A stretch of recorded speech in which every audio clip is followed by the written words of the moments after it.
అంటే నేను పక్కన కూర్చో ఎప్పుడు వస్తాను చెప్పి మీ ముందే మాట్లాడాను నేనంటే వాక్యం గురించి తెలుసుకోవాలి. ఇప్పుడు ఏంటంటే మనం యెహోవా దేవుడి గురించి ప్రకటించాలి, యేసయ్య గురించి ప్రకటించాలి, అప్పుడు మనం పరిశీలించాలి కదా అని నా ఆలోచన సార్. ఇప్పుడు సెక్స్ అనేది పాపం అయినప్పుడు తండ్రి కూతురు సెక్స్ చేసుకోవడం పాపం ఎందుకు అవ్వదు?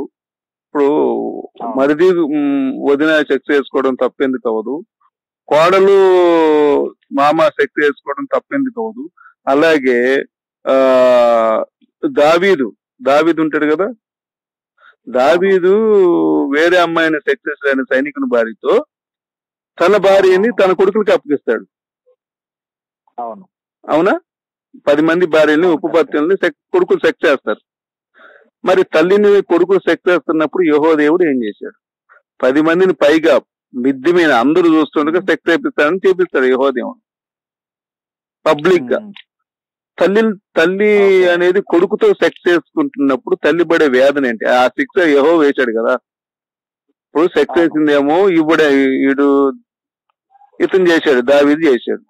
దావీదు చేసినప్పుడు దావీదు సైనికుని బాధకి పుట్టిన బిడ్డను కూడా చంపేస్తాడు, పురుట్లో ఉన్న బిడ్డని. ఆ పిల్లడు చేసిన తప్పేంటి అసలు?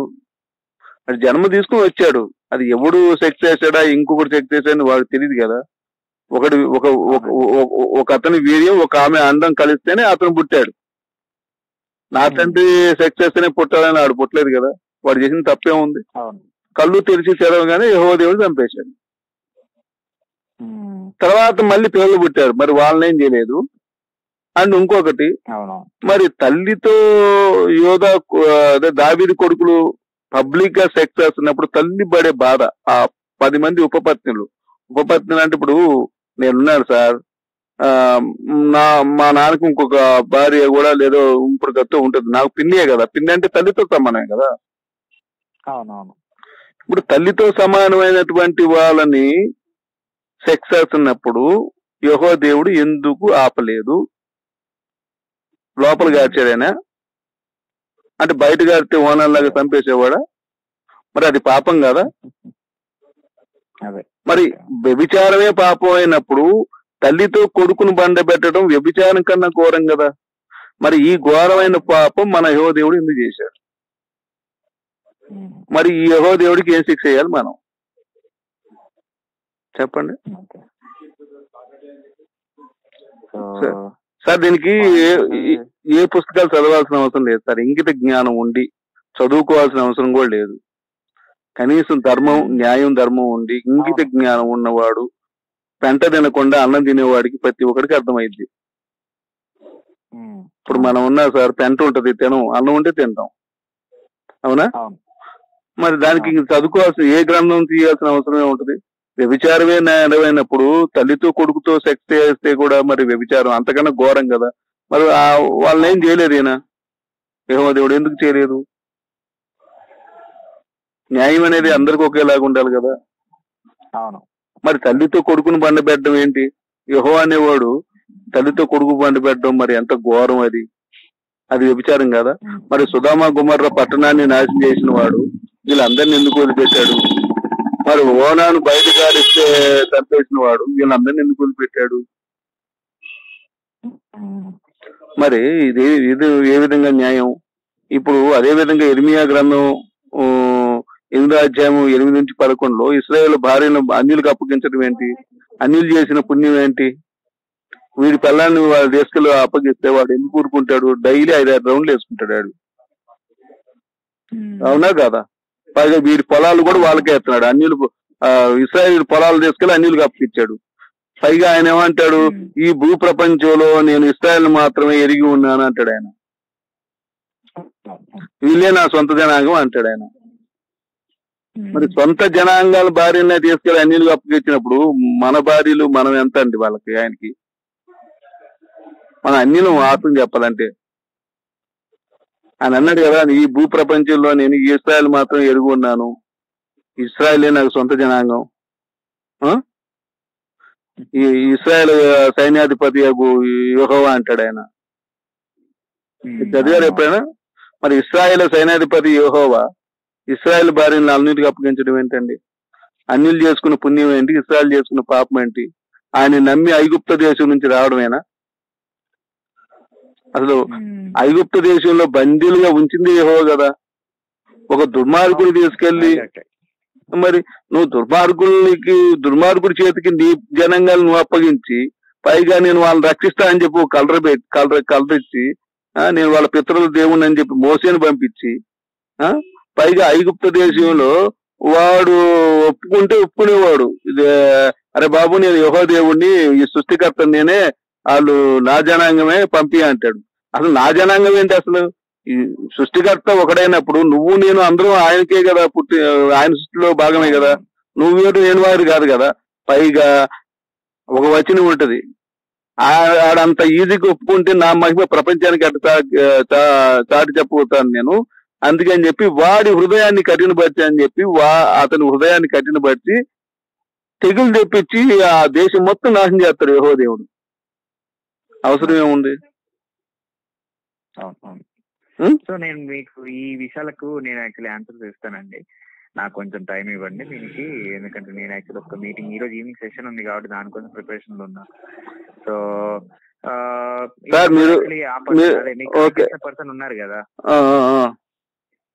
మీరు మనస్ఫూర్తిగా మీకు మనస్ఫూర్తిగా డౌట్లు వచ్చినాయా? నాకు డౌట్ అంటే డౌట్లకు ఆన్సర్స్ అన్నది లేకుండా ఉండదండి దేనికైనా. సార్ ఉంటే నాకు చెప్పాలి. మీరు ఫోన్ ఎత్తాలి. డౌట్స్ ఎన్నో కాదు విషయం ఏంటంటే నేను చెప్పిన డౌట్స్ అయితే చాలా ఉన్నాయండి సార్. ఓకే సార్, ఇప్పుడు ఏంటంటే పాస్టర్లు ఏంటంటే ప్రశ్నించే వాళ్ళ ఫోన్ ఎత్తారు. ఇది నేను చిన్నప్పటి నుంచి చర్చికి వెళ్ళే కాడి నుంచి నేను చూస్తా ఉన్నా. అండ్ మీరు ఫోన్ ఎత్తకపోవచ్చు అనుకున్నా, బహుశా లేదు మీరు మంచి వాళ్ళైతే ఖచ్చితంగా ఫోన్ ఎత్తారు. ప్రశ్నకి జవాబు చెప్పాలి, నివృత్తి చేయాలి అని అనుకునే వాళ్ళు ఫోన్ ఎత్తారు. లేదు కేవలం దశమ భాగాల కోసం అమ్మాయిల కోసమే చర్చ నడిపించే వాళ్ళు అయితే ఫోన్ ఎత్తారు. ఏదండి? అర్థం కాలేదు. కేవలం దశమ భాగాల కోసం చర్చకు వచ్చే అమ్మాయిల కోసం అయితే ఫోన్ ఎత్తరండి ఎవరు. ప్రశ్నించేవాడికి జవాబు చెప్పరు పాస్టర్ అనేవాడు. అలా కాకుండా వాక్యాన్ని ప్రకటించాలి. ఉన్న వాళ్ళు ఉన్నారండి, నాకు అది తెలుసు. అవును, మనకు 100% సార్, 100% వాళ్ళే ఉన్నారు సార్. ఇప్పుడు కలవరి సతీష్ 1000 కోట్లు సంపాదిస్తున్నాడు. రంజిత్ ఓఫిర్ ఆయన ఏంటి చర్చకు వచ్చే అమ్మాయినల్లో వాడాడు. లేదంటే నేను మళ్ళీ స్నానం చేస్తా, పవిత్ర స్నానం వారానికి ఒకసారి చేస్తాడు. అంటే ఈ వారం మొత్తం అమ్మాయిలు వేసుకుని పాపాలు చేసి వారానికి ఒకసారి స్నానం చేస్తే అయిపోద్దా? అదే కదండి. ప్రతిదానికి బైబుల్ అడ్డు పెట్టుకుంటే ఎట్లా? అదేమనంటే వాడు రేపు చేయలేదా, దావీదు భార్యని తల్లితో బండి పెట్టలేదా, నేను పరాయి వాడు పిల్లల్నిగా నేను వేసుకుంటున్నా అంటాడు. మరి బైబుల్ మొత్తం వచ్చే కదా బూతే కదా, దాన్ని ఎందుకు నిలదీరంటే రంజిత్ పేపరు. అండ్ అలాగే మీకు ఇతను తెలుసా, పిడి సుందర వాళ్ళ అబ్బాయి ప్రసన్న బాబు? అవునండి, ఐడియా ఉన్నట్టు. అతను కాలేజీ అమ్మాయిలు, ఆ కాలేజీకి వచ్చే అమ్మాయిలతో ఇట్లా రేప్ చేసేయని కేసు పెట్టారు ఆ రోజుల్లో, ఒక 15 సంవత్సరాల క్రితం. తెలుసా? ఓకే, మీకు ఐడియా ఉందా లేదా? నాకు ప్రసన్న వర్డ్ ఆయన పేరు అంటే తెలుసు అండి, మరి డైరెక్ట్ గా తెలియదు. లేదు అప్పుడు బయటకు వచ్చింది. తన్ని పిడి సుందరయ్య గారు కూడా చర్చి నుంచి విలేసిన రోజులు ఉన్నాయి. మళ్ళీ దగ్గరికి వెళ్తున్నాడు అండి, అది వేరే విషయం. మొత్తం వాళ్ళంతా ఒకటైపోయి, అంటే వీళ్ళు ఏంటంటే సార్ పాస్టర్లు, మనం లాభపడితే చాలు, మన చర్చికి వచ్చిన వాళ్ళు ఎటువంటి నాశనమైనా మనకు సంబంధం లేదు, ఏదో మనకు తెలిసిన 2 వచనాలు చెప్తాం. ఇలాంటి పాస్టర్లు ఉండడం బట్టే నేను యాక్చువల్లీ మన అపోస్తల కేజీ గారు యాక్చువల్లీ నేను అందుకే ఇప్పుడు ఈ క్వశ్చన్స్ మీరు అడిగారు కాబట్టి నేను ఇప్పుడు కంపల్సరీ మీరు మాట్లాడాలన్న పాయింట్ లోనే ఆలోచిస్తున్నాను. ఒకసారి యాక్చువల్లీ అపోస్తల కేజీ కి పెద్ద కొడుకు అవుతాను నేను. ఎవరికి? అపోస్తల కేజీ గారు ఇప్పుడు పాస్టర్ గారి గురించి కాల్ చేశారు కదా, గారికి పెద్ద కొడుకు అవుతాను నేను. Okay okay okay. అపోస్తల కేజీ గారి పెద్ద కొడుకుంది నేను.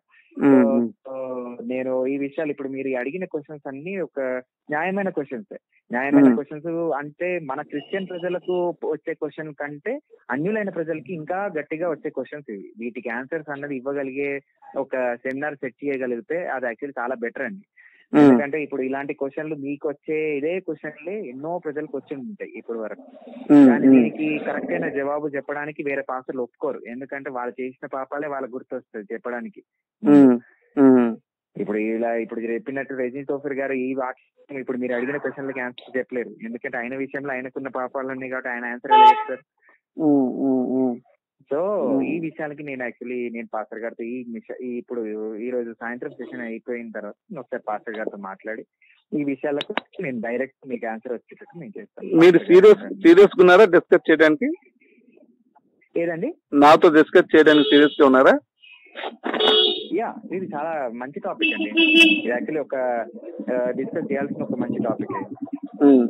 ఎందుకంటే వీటికి ఆన్సర్స్ అన్నది మనకు అంటే ఇప్పుడు క్రిస్టియన్ వేలో మీరు ఆలోచించారు కాబట్టి మీకు క్వశ్చన్స్ వచ్చాయి, మీరు బైబిల్ చదివారు కాబట్టి.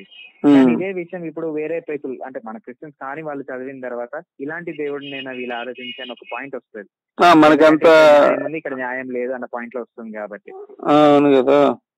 అండ్ అలాగే అలాంటి క్వశ్చన్ రేజ్ చేస్తే మనం తిరిగి ఆన్సర్ చెప్పడానికి ఉండదు. మన క్రైస్తవ మార్గం అన్న ఒక పాయింట్ లో డౌట్ వస్తుంది, ఇది కరెక్ట్ అయిన మార్గమేనా లేదా కాదా అని.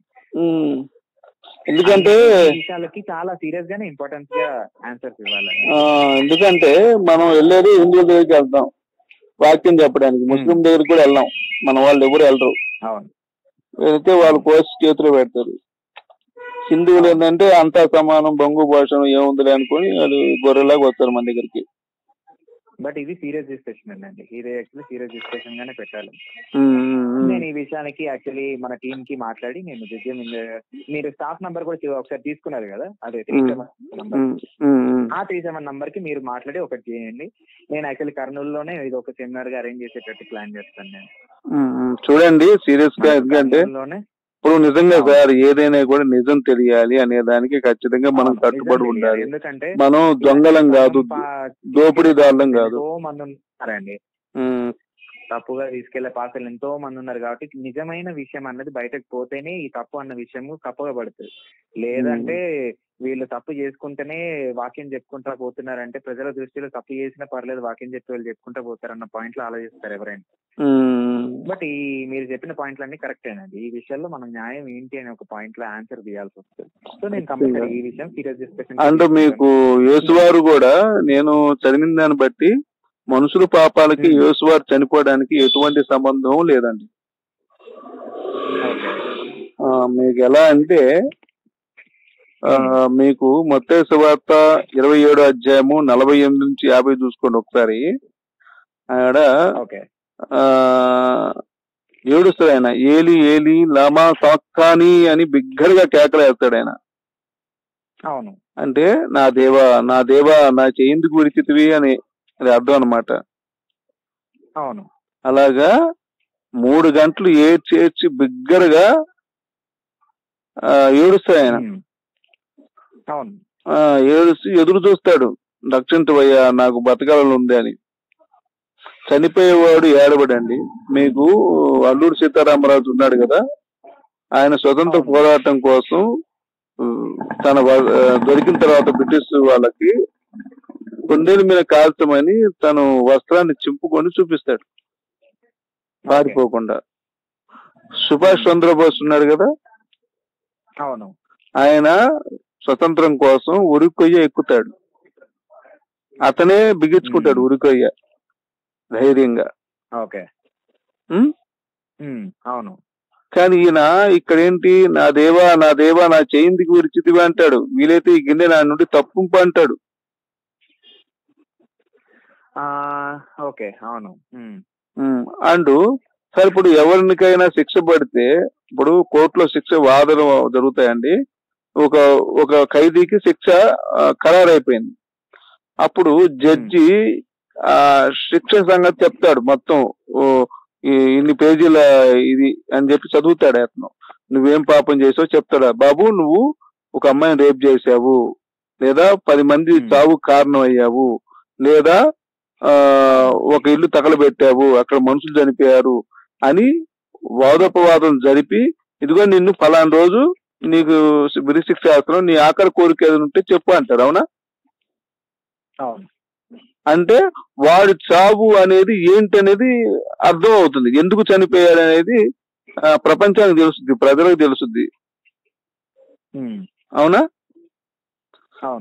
మరి ఈ లాజిక్ ప్రకారం ఏ రోజు రాజు దగ్గర విచారణ సమయంలో మనుషుల పాపం కోసం ఏ రోజు రాజు శిక్షేస్తున్నాను వీడికి అని చెప్పాడా? అవును అవును.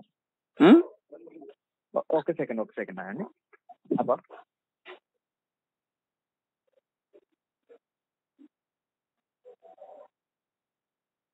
ఓకే చెప్పండి.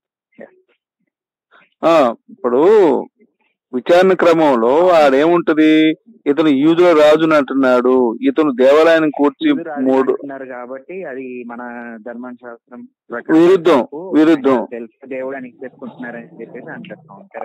అదొకటి. ఇతను దేవాలయాన్ని కూర్చి 3 రోజులు కట్టిస్తానని ఒకటి.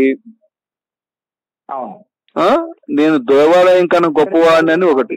అన్నది ఆయన శరీరం గురించి చెప్తున్నారండి. చెప్తాను కొంచెం అక్కడ విచారణ క్రమంలో అదే ఉంటది కదా. అక్కడేంటి, బరబ్బా అనే బందిపోటుని పస్కా పండుగ రోజు అతను వదిలిపెట్టండి కానీ యేసుని చంపండి అంటారు. అంటే బరబ్బా అనేవాడు బందిపోటు దొంగ, ఎంతో మంది చావుకి కారణమయ్యాడు, ఎంతో దోచుకెళ్ళాడు. మరి వాడినే వదిలిపెట్టండి యేసుని చంపండి అంటే అంతకన్నా ఇతను భయంకరమైన వాడని అక్కడ మీకు ఎందుకు అర్థం కావట్లేదు?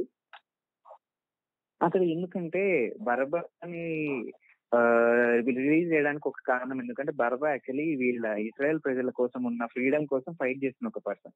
మరి వీళ్ళ సైన్యంకి ఎగెయిన్స్ట్ గా ఫైట్ చేసిన. మరి ఇతను ఎవరి కోసం పోరాడాడు?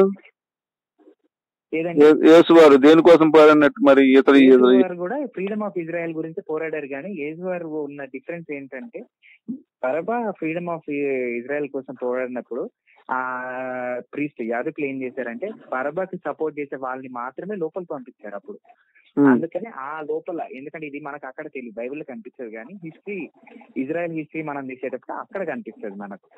ఎందుకంటే అక్కడ మన పిలాత్ ఏది టెస్టిమెంట్ తీసిన పిలాత్ రాసిన ఒక పుస్తకం ఉంది, దాంట్లో కనిపిస్తుంది.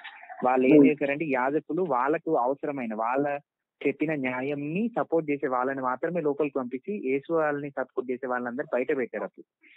అందుకని వీరికి చెప్పిన మాటకి అందరూ అవును అని చెప్పేసి సిలువ వేయండి అని చెప్పి సిలువ వేయడం అన్న పాయింట్ లో చెప్పారు అందరు. బట్ నేను వీటికి ఆన్సర్స్ అయితే మీకు ఇస్తాను. లేదు, ఇది సాక్ష్యానికి రాదండి. ఇన్మెటీరియల్ అది మెటీరియల్ కు సంబంధం లేదు. మీకు అది రాయబడాలి. పరిశుద్ధ గ్రంథం పరిశుద్ధాత్ముడి ప్రేరణతో రాయబడింది కాబట్టి ప్రతి విషయాన్ని క్షుణ్ణంగా రాశారు, అంటే ఏం జరిగింది అనేది. ఇప్పుడు అక్కడ సొంత జనం యూదులే అతన్ని చంపమన్నారు, యూదుల కోసమే అతను పోరాడాడు. అండ్ అతను చేసిన పాపం ఏంటంటే ఆజ్ఞ అతిక్రమం చేశాడు. యెహోవా ఆజ్ఞను యేసయ్య ధిక్కరించాడు. ఎలా అంటే ఆయన ఇప్పుడు మన ఏదైతే ఆదివారం సెలవు దినాలు ఉన్నాయో దాన్ని అసలు పాటించొద్దు అంటాడు. అలాగే వ్యభిచారిని కూడా ఇతను చంపొద్దు అంటాడు. వ్యభిచారం చేసే స్త్రీని చంపమంటాడు యెహోవా దేవుడు. ఇతనేంటి, వ్యభిచారం చేసిన స్త్రీని వద్దంటాడు, చంపొద్దు అంటాడు. అందుకనే ఎవరిలో పాపం లేదో వాళ్ళు ఫస్ట్ అవును. మరి ఇప్పుడు చంపొద్దన్నోడు మంచివాడు అయినప్పుడు చంపమన్నోడు చెడ్డోడు అవుతాడు కదా. మరి అవును, యెహోవా దేవుడు ఏమన్నాడు? ఇవన్నీ చెప్పలేదు ఆయన. ఎవడు పాపం చేసినోడు చంపండి, పాపం చేయనోడు కొట్టండి, పాపం చేయనోడు, ఇవన్నీ ఏం చెప్పలేదు ఆయన. ఎవరైనా స్త్రీ వ్యభిచారం చేస్తే ఆ అమ్మాయిని రాళ్ళతో కొట్టి చంపమంటాడు. అండ్ ఇంకోటి చెప్తాడు ఆయన, వ్యభిచారం చేసే స్త్రీని ఆ చెంగు పైకెత్తి ఆమె మొత్తం లోపల ఉన్నటువంటి అవన్నీ చూపిస్తానంటాడు. అంటే ఆమె మానము, బ్రెస్ట్ అవన్నీ చూపిస్తానంటాడు. ఏ స్త్రీ అయినా సరే వ్యభిచారం చేస్తే. అంత కఠినంగా ఉంటాడు యెహోవా దేవుడు. మరి అంత కఠినంగా చెప్పినటువంటి యెహోవా దేవుడు దుర్మార్గుడా? మరి వద్దు చంపొద్దు అన్నోడు మంచోడా? అండ్ ఇక్కడ ఇంకోటి ఏంటంటే కుమార, పరిశుద్ధాత్మ, దేవుడు వీళ్ళు ముగ్గురు ఒకటే అంటారు. అవునా? త్రియేకం. త్రియేకం అయినప్పుడు ఇక్కడ 2 క్యారెక్టర్లు మనకు కనిపిస్తున్నాయి, 3 క్యారెక్టర్లు కనిపిస్తున్నాయి. రాయించింది పరిశుద్ధాత్ముడు. అండ్ ఆ వచనాలు చెప్పింది ఇద్దరు, యేసు యెహోవా ఇద్దరు చెప్పారు. యెహోవా చంపమన్నాడు, యేసు వద్దన్నాడు, పరిశుద్ధాత్ముడు రాయించాడు. ఇక్కడ చంపమన్నోడు చెడ్డోడైనప్పుడు వద్దన్నోడు మంచోడు అవుతాడు. ఇప్పుడు ముగ్గురు ఏకమే. మరి మంచోడు యేసు, ఏసే చంపమన్నాడు, ఏసే వద్దన్నాడు. ఇక్కడ మరి యేసు మంచోడా చెడ్డోడా? అసలు నేను నా తండ్రి యెహోవా అంటాడు ఆయన. మరి తండ్రి యెహోవా అయినప్పుడు యేసు కొడుకు, తండ్రి కొడుకులు ఇద్దరు ఏకం కాదు కదా. ఇప్పుడు నీ కొడుకు ఉన్నాడు, నువ్వు ఉన్నావు, ఇద్దరు వేరు వేరు. నీకే పుట్టాడు ఆయన, అతను వేరు, నువ్వు వేరు. మీ నాన్న ఉన్నాడు, మీ నాన్న వేరు, నువ్వు వేరు. మళ్ళీ మీ ఇద్దరు ఒకటేనా ఎట్లా అంటారు మీరు? ఇది ఇంత లోతుగా ఎప్పుడు మీరు తీసుకోలేదా? నేను అంటే ఇప్పుడు ఫిజికల్ సెన్స్ లో మీరు మాట్లాడుతున్న విషయాలు కాబట్టి నేను యాక్చువల్లీ ఆన్సర్ ఇక్కడ ఒకటండి ఫిజికల్ గా. ఇప్పుడు సార్ మీరు ఆయన యేసయ్య పరలోకానికి వచ్చాడన్నప్పుడు ఒక్క నిమిషం, ఇక్కడ నీకు ఒక సమాధానం చెప్తానండి. ఇప్పుడు ఈ లోక సంబంధమైంది కాబట్టి యేసు వచ్చాడండి. పరలోక సంబంధం అంటే ఆయన అక్కడే కూర్చునేవాడు వాళ్ళ డాడీ దగ్గర. ఈ లోకానికి వచ్చి చేయాల్సిన అవసరం లేదు. ఆయన నేను రాజునే గాని ఈ లోక సంబంధం రాజుని కాదు, నేను పరలోక సంబంధమైన రాజుని అంటాడు. ఇప్పుడు చచ్చినోడల్లా పరలోకమే పోతాడుగా, ఆడే కూర్చుంటే సరిపోయా. ఏడుకొచ్చి ఇంత చేయాల్సిన అవసరం లేదుగా. యేసయ్య యెహోవా చంపడం, యేసు వద్దంటూ ఇవన్నీ జరగాల్సిన అవసరం లేదుగా. అంటూ ఇర్మియా గ్రంథం 42 అధ్యాయం 15-19 ఇశ్రాయేలు దేవుడు సైన్యాధిపతి అంటాడు. ఇశ్రాయేలు దేవుడు నేను చెప్పాను కదా, మరి ఇశ్రాయేలు దేవుడు సైన్యాధిపతి. మరి వాళ్ళ సొంత జనాంగం యొక్క భార్యలే అన్నిటికి అప్పగిచ్చాడు, పైకి ఫలాలు కూడా ఇచ్చాడు. వర్స్ అన్నది కరెక్ట్ అలానే మెన్షన్. నేను కొంచెం తర్వాత చూసాను, అది 10వ వచనంలో ఉన్నది. ఆయన భార్యల్ని ఇంకా పొలాన్ని కూడా ఇచ్చేస్తానని చెప్పి మాట్లాడినారు. మరి ఎందుకు ఇప్పుడు నమ్మి వచ్చిన జనాలనే పిల్లల్నే చంపావు, వాళ్ళ భార్యను తీసుకెళ్లి అన్నిటికి అప్పగిచ్చావు.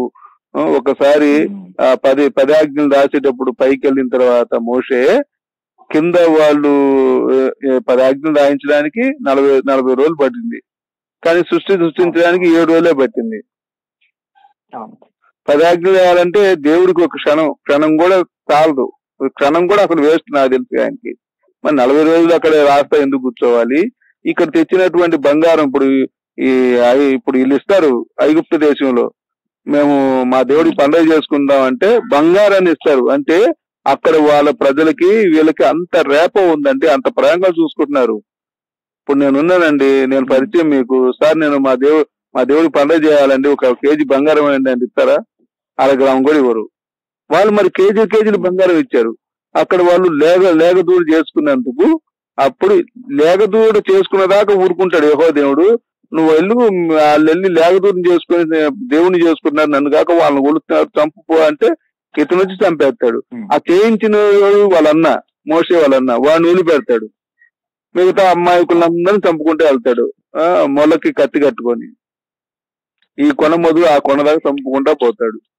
మీ డౌట్స్ అన్ని కరెక్ట్ పాయింట్స్ లోనే చెప్తున్నారండి, నేను అది అర్థమైంది. బట్ నేను ఈ విషయాలను అంటే మీరు చెప్పిన విషయాలకు న్యాయమే అండి, ఎందుకంటే కామన్ గా ఉన్న పీపుల్కి వచ్చే డౌట్లే అన్ని. సో నేను ఈ విషయాలకన్నీ మీకు ఒక ఆన్సర్ అన్న మాత్రం పట్టేసాను. బట్ ఈ టైంలో నేను కొంచెం బిజీ ఉన్నానండి. ఓకే సార్, నేను లాస్ట్ గా థ్యాంక్ యూ. లాస్ట్ గా ఒక్క వచనం చెప్పేస్తాను. ఇందులో ఒక చాలా ఇశ్రాయేలు బాధ ఒక్కటి చెప్తాను సార్, మీ టైం ఎక్కువ తీసుకోను. ఇర్మియా గ్రంథం 42 అధ్యాయంలోనే 15-19 ఇక్కడ ఏంటంటే ఇశ్రాయేలుకి వేరే దేశం ఇస్తానని చెప్పి అడవిలో సంవత్సరాలు తిప్పుతూ బాధ పెడుతుంటే ఆ బాధలు తాళలేక మళ్ళీ ఐగుప్తు దేశం పోదాం, అక్కడ కనీస ప్రాణంతో బతికుంటామని వెళ్దాం అనుకుంటే యెహోవా మీరు ఐగుప్తు దేశం వెళ్ళి మళ్ళీ మిమ్మల్ని ఐగుప్తు దేశం వెళ్తే మిమ్మల్ని ఖడ్గంతో చంపేస్తా, క్షామంతో తెగులతో చంపేస్తా అంటాడు. మీరు ఐగుప్తు దేశం వెళ్తే ఏ ఒక్కరూ బతకరంటారు. ఇది ఏందని నాకు అర్థం కాదు, ఇంత పైశాచికం ఏంది సార్ నాకు అర్థం కాదు.